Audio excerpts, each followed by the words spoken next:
ओम शांति प्यारे मीठे भाई, गुड मॉर्निंग। आज की वीडियो में आपका बहुत बहुत स्वागत है। Positive affirmation, positive quotes, positive सामान।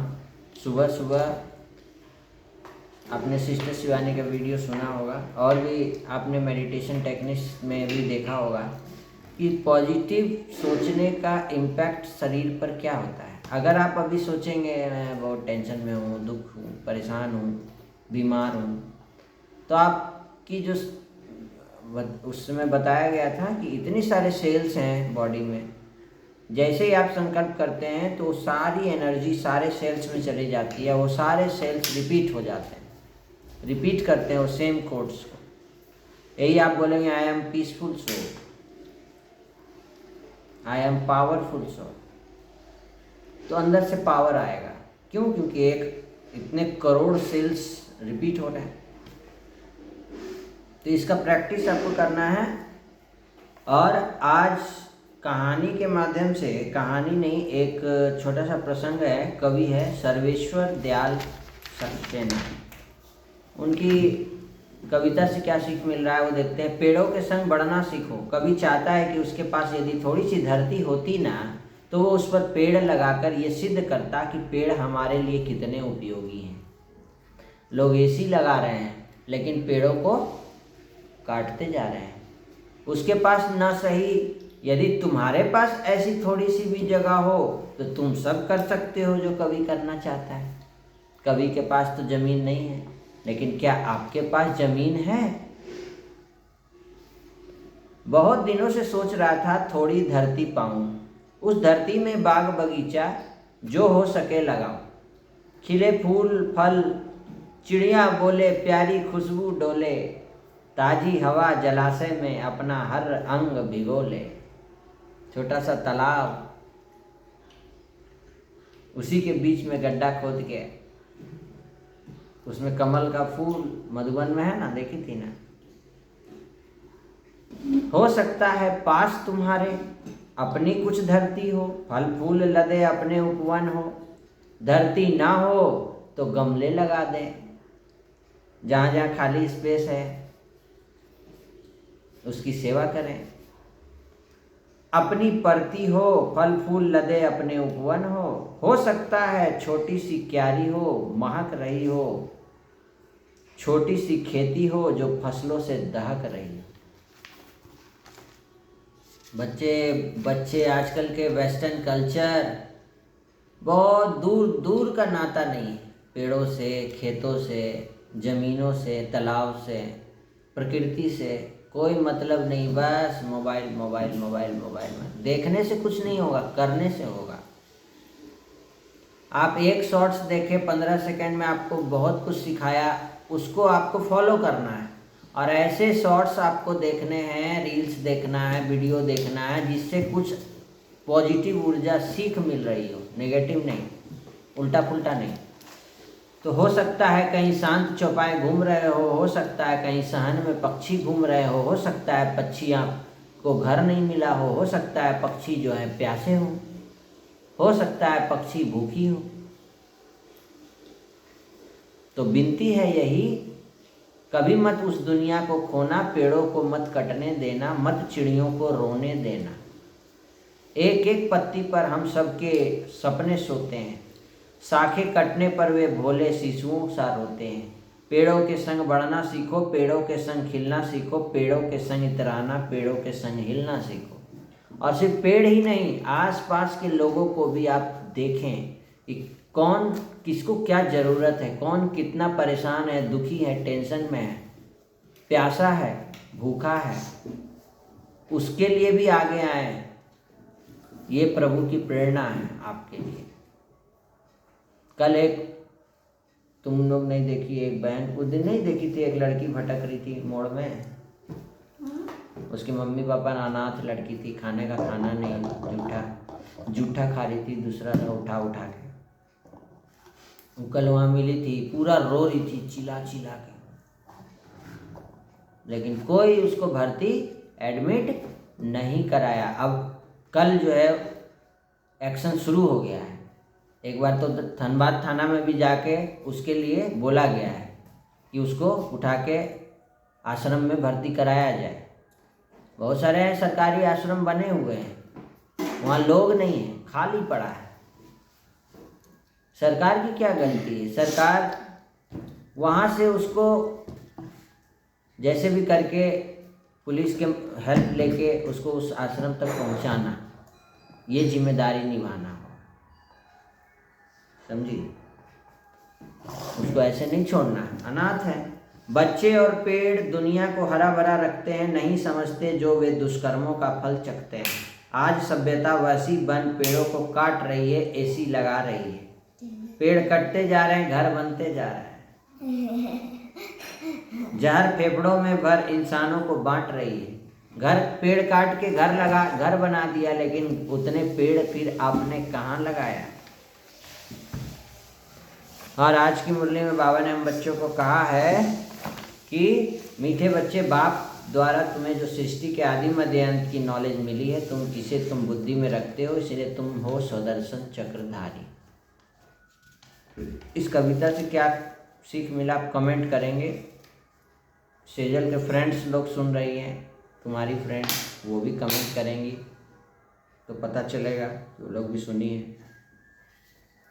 रूह को पावन बनाने के लिए रूहानी बाप कौन सा इंजेक्शन लगाते हैं?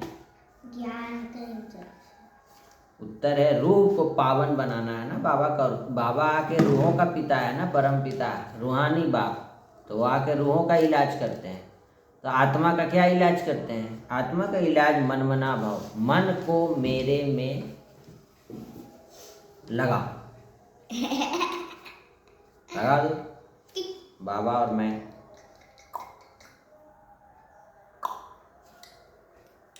यह इंजेक्शन रूहानी बाप के सिवाय कोई नहीं लगा सकता। सही बात है। आत्मा को इंजेक्शन कोई मनुष्य थोड़ी लगा सकता है, मनुष्य तो शरीर को लगाएगा ना। अच्छा, बाबा इसीलिए कहते हैं कौन सा इंजेक्शन दे रहे हैं? देखो, मीठे बच्चे मुझे याद करो, बस मनमना भाव, ये है इंजेक्शन लगाना। अगर कोई आत्मा का बीमारी है, इंजेक्शन, बाबा इंजेक्शन लगा दीजिए तो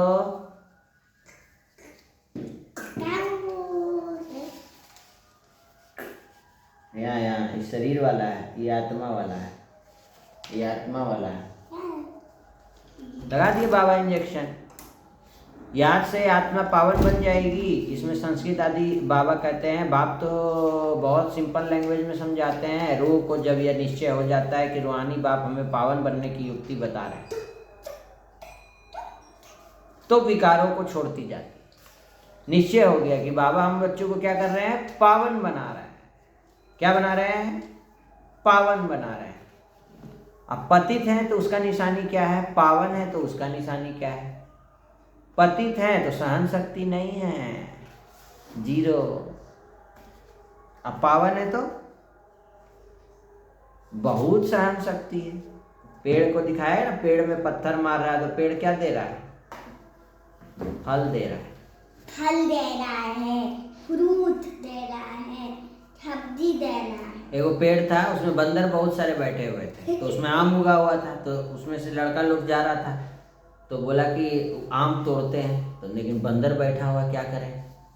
तो दिमाग लगाया, तो एगो पत्थर ले लेके मारने लगा आम में। तो बंदर बोला हमको मार रहा है, रुक, इन लोग को भी बताते हैं। वो आम तोड़ तोड़ के क्या किया? मारने लगा। तो आम जो है वो लोग कैच कर लिया, खा लिया। बाप से जो ज्ञान अमृत मिलता है ना, बाबा क्या दे रहे हैं? ज्ञान अमृत। उस अमृत को पीना है और पिलाना है।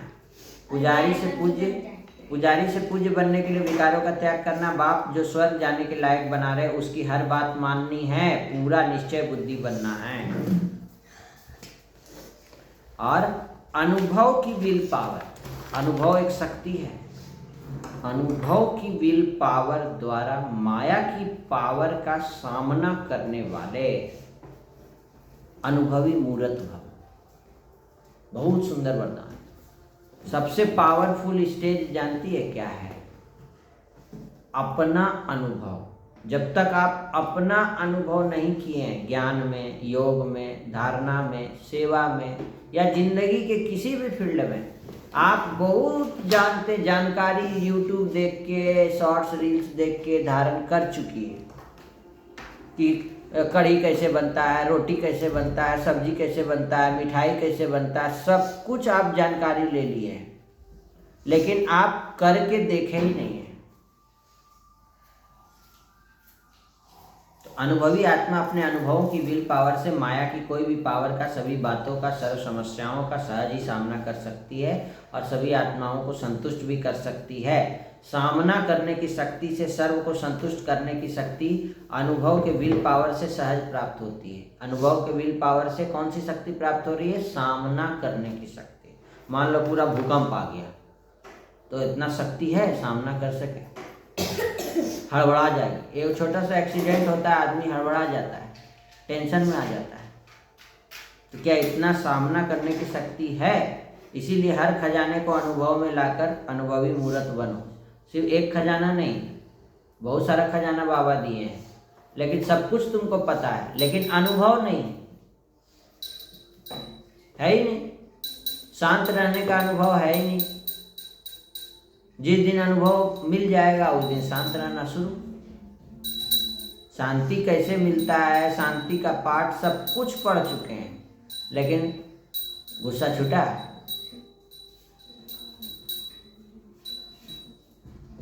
एक दो को देखने के बजाय क्या करो? स्वयं को देखो। किसको देखो? मैं कौन, और परिवर्तन कर लो। दूसरे को मत देखो कि टिया ऐसी है, सेजल है, दीदी ऐसी है। अपने को देखो। दोस्त को मत देखो, फ्रेंड्स को मत देखो, टीचर्स को मत देखो, किसी को मत देखो कौन क्या कर रहा है। अपना देखो कि बाबा क्या बोल रहे हैं हमको, क्या हम वो बने हैं? तो अपने आप को चेक करो कि हर शक्ति का, हर प्राप्ति का, हर गुण का अनुभव है, तभी ना अचल अडोल एक रस रह सकेंगी। अगर अनुभव की अथॉरिटी है तो कोई भी परिस्थिति अनुभव की अथॉरिटी के आगे कुछ भी प्रभाव नहीं डाल सकती है।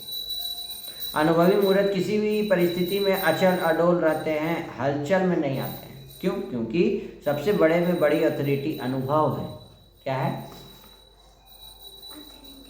एक्सपीरियंस है, अनुभव है। अब खूब पता है तुमको कि मिठाई होता है, गुड़ होता है, चटनी होता है, तो इमली होता है, लेकिन इमली कैसा होता है? इमली तो अनुभव किए तब ना बताई खट्टा है। चीनी कैसा होता है? आइसक्रीम कैसा होता है? तो अनुभव की है तब ना बता रही है। तो अनुभवी मूर्त कभी भी किसी भी परिस्थिति में अचल अडोल रहते हैं, हलचल में नहीं आते, क्योंकि सबसे बड़े से बड़े अथॉरिटी अनुभव है। आवाहन करो जिस समय जिस शक्ति को, वह सेकंड में सहयोगी बनेगा। जिस समय जिस शक्ति की आवश्यकता है उस शक्ति को आवाहन करो। ठीक है? ओम शांति। आज की वीडियो में इतना ही। फिर से मिलते हैं कल के वीडियो में। सबका भला हो, सब शांत रहें, सुखी रहें, निरोगी रहें, स्वस्थ रहें और नशा मुक्त रहें। बाय।